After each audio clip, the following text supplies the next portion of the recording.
Madness terrified Vincent van Gogh, yet he also wondered if it was inseparable from artistic genius.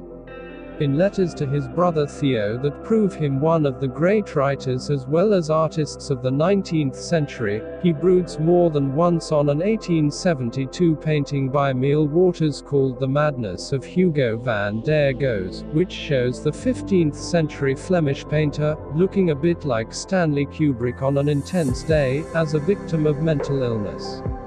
Painting, far from a release of his inner demons, was a controlled and steady labor through which he tried to stay sane.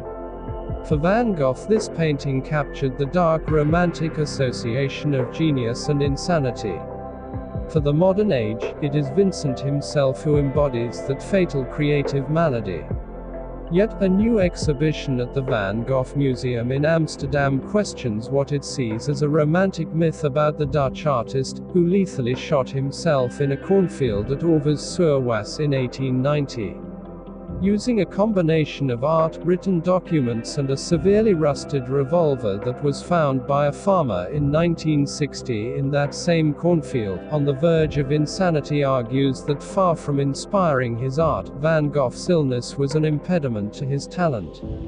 It stopped him working for long periods, and he heroically defied its totally uncreative effects to create some of the most powerful art in history. In the film Lust for Life, he is portrayed as a character tragically unable to control torrents of emotion. When his art, which went almost entirely unsold in his lifetime, started to attract acclaim after his death, this painter of dazzling yellows and hallucinatory blues became seen as cursed by some desperate, mysterious inner pain. The radical French dramatist Antonin Artaud, who spent the later years of his own life in asylums, called Van Gogh a man suicided by society, and in the 1956 film Lust for Life, he is portrayed by Kirk Douglas as a character tragically unable to control the torrents of emotion and energy that make him a great artist. This image of Van Gogh as a mad genius arguably originates in his own art. In his self-portrait with a bandaged ear 1889, he dwells on the wound he gave himself when he sliced at his ear with a razor blade in Arles in December 1888 and presented the resulting chunk of severed flesh to a local prostitute.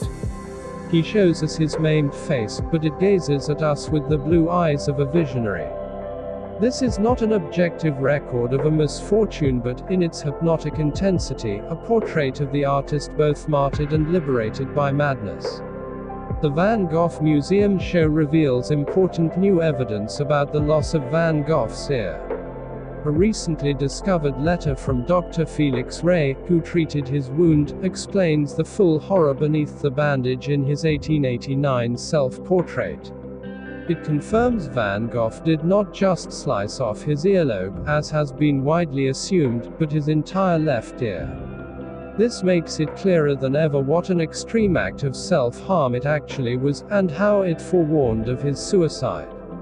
It also disproves the theory advanced by maverick art historians in 2009 that it was Van Gogh's friend Paul Gauguin who sliced off his earlobe with a sword. You might take off a lobe in a sword fight, but the radical amputation that Dr. Ray describes is more likely to be a sustained effort with a razor by a man compelled to serious violence on himself. Similarly, the bizarre claim by American biographers Stephen Neiffer and Gregory White Smith that Van Gogh did not kill himself but was shot by someone else, is challenged by the rare display of the gun he probably used.